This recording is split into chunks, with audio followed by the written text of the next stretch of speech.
We're always told to do more, right? Achieve more, be more.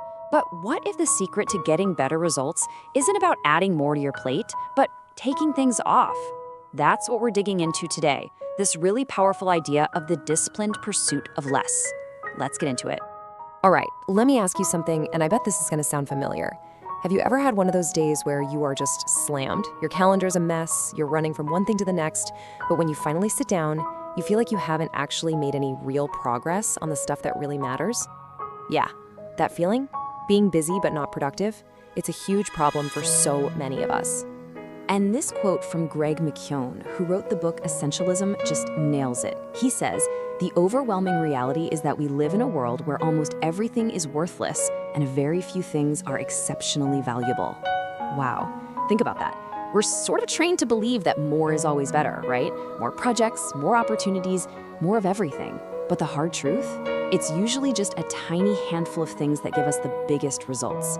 The real trick is figuring out what those few things are and ignoring all the other noise. Okay, so let's unpack that feeling of being completely overwhelmed by, well, everything. Because it's not just a feeling, it's not just in your head. There's actually some real psychology behind it. It's something called the paradox of choice. So you'd think that having more options is a good thing, that it means more freedom, right? Well, according to psychologist Barry Schwartz, it's actually the complete opposite. When we have too many choices, our brains kind of short circuit. We get paralyzed, we can't decide, and here's the kicker. Even when we do finally make a choice, we end up feeling less happy with it. I mean, just think about the grocery store. You go in for milk, easy, right? Not anymore. You've got cow's milk, but also oat milk, almond milk, soy, rice, cashew. Oh my gosh, the list just keeps going. That's not freedom, that's just a headache. It's a mental chore. And that one simple example, it pretty much sums up how so many parts of our lives feel these days. And look, this paralysis isn't just about milk. It's everywhere. It's in every single email that lands in your inbox, every meeting invite, every shiny new project idea that comes your way. And when you're hit with that constant stream of options, what's our default setting? It's usually to just say yes. But what we forget is that every single yes has a cost, a hidden price tag. And that price has a name: opportunity cost. It's a pretty simple idea, really. It's the value of the road you didn't take. Every time you choose to do one thing, you are, by definition, not doing something else. It's not just about what you get from your choice, it's about what you give up. So check this out. This table makes it super clear. Imagine a business has a choice. They can invest in automation and expect a $12,000 return, or they could expand a product line and get an $18,000 return. Now, if they go with the automation, option A, the cost isn't just the investment. The opportunity cost is the $6,000 extra dollars they could have made with option B. See? There's that hidden price tag. Every single decision we make has one. The economist Tim Harford just puts it so well.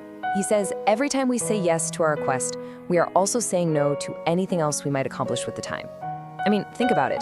You only have so many hours in a day. So saying yes to that 1-hour meeting, that's saying no to an hour of deep, focused work.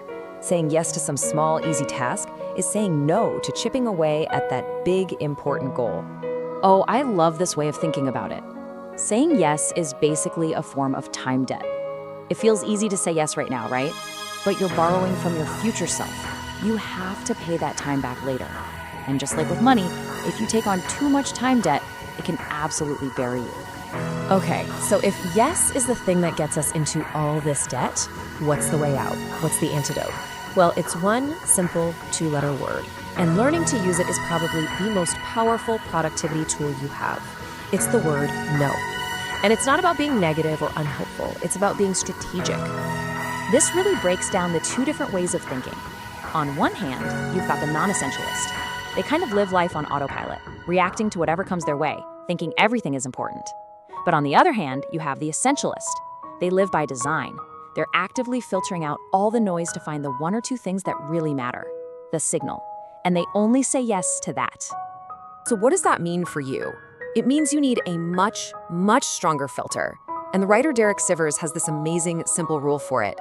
He says if your gut reaction to a new opportunity isn't a loud, enthusiastic, hell yeah, then the answer has to be no. And again, this isn't about being a jerk. It's about fiercely protecting your time and energy for the stuff you are truly 100% excited about.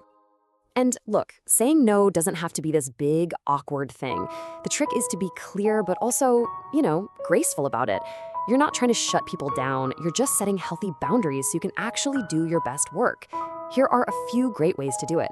If it's just bad timing, you can say, "Sounds interesting, can we talk later?" If you're totally swamped, be honest. "I'd love to help, but I'm fully committed right now." And if it's just not right for you, "Thanks for thinking of me, but it's not my area of expertise."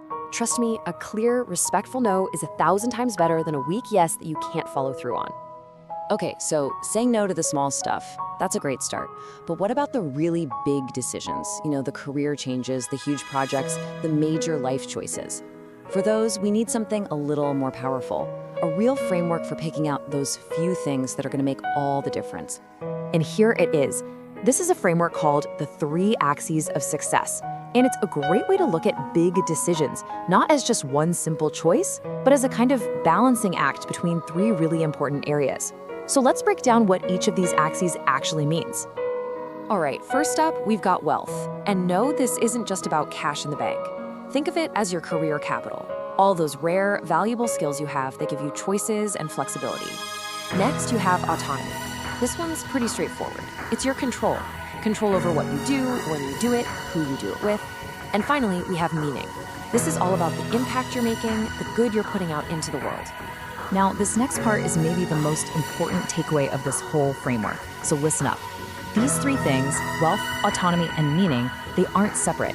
You have to build them in order. First, you build your wealth, your career capital, your skills. That's the foundation. That's what gives you the leverage you need to then get more autonomy. And only then can you really chase the opportunities that provide true meaning. Remember that feeling we talked about at the beginning, being busy but not productive? A lot of times that comes from trying to jump straight to meaning without first putting in the work to build the skills. You just can't skip the line.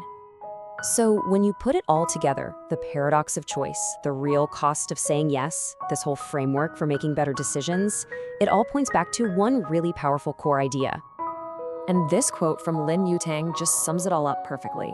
The wisdom of life consists in the elimination of non-essentials. It's so good. Real wisdom isn't about cramming more stuff into your life. It's about having the guts to get rid of everything that's not absolutely essential. When you clear out all that clutter, you finally make room for the important things to grow. So I'll leave you with this question to think about. If you don't prioritize your own life, who's going to do it for you?